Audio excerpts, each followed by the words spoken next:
Clear advantages. Yeah. At the same time, there were some uncomfortable realities about being a woman there. We see it in the movie. But in real life, you had a weird experience interviewing Nawaz Sharif, Right. the former prime minister of Pakistan. Well, he's now the prime minister of Pakistan again. Yeah. And what happened there?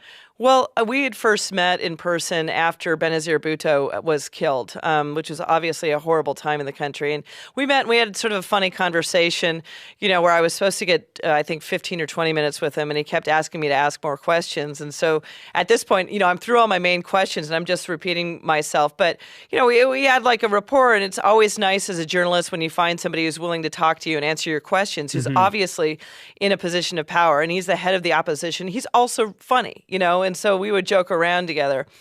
It got to the point where I could call him and I could get comment for stories. And so I would help other correspondents get comments for stories. And then at a certain point, he asked me, it's like we were alone in a room and I was interviewing him. And it was strange because, normally we had other people with us. And he asked me if I had a friend. I think that was in August of 2008. If you had a friend. If I had a friend. Okay. Do you have a friend, Kim? And I said, yeah, I have a lot of friends. What are we talking about here? And so then he pushes and I go, oh, do you mean like a friend, a special? I mean, the way they use friend over there and they play with this in the movie, I'm like, what are we talking about here?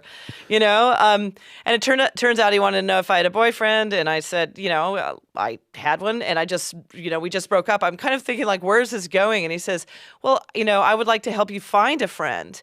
And so then he's offering to set me up, and he asked me for my criteria, and I said, somebody tall, somebody smart, and somebody funny. And so he went through those criteria, clarifying them, and he said, like, he would look, but admitted that tall was very difficult in a country like Pakistan because it is a short people, and I'm 5'10".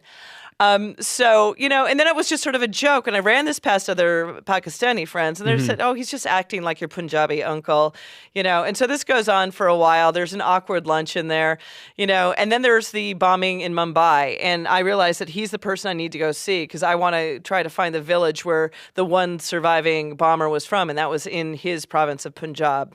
So I went to go see him for what turned out to be the last time. And he had joked about like saying he wanted to buy me a phone. I thought he was joking. He wanted to buy me a phone so that we could talk without the ISI listening to us, which is the, spy agency in Pakistan.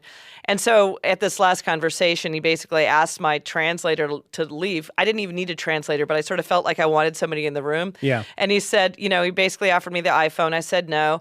And then he said, I know I'm not as tall as you want. I'm not as fit as you want. I'm fat and I'm old, but I'd still like to be your friend. So that was the line. It hasn't taken off yet in bars nationwide, but I'm hopeful. I'm ever hopeful. It was awkward. I might try that one out. It was awkward, Now, a lot of journalists might not publish a personal story like that or about the partying that you mentioned earlier. Right. Why did you make that decision? Well, because I came back from Afghanistan and Pakistan and I felt, and I'd felt it over there at the same time. I'm losing my job at the Tribune and, they're cutting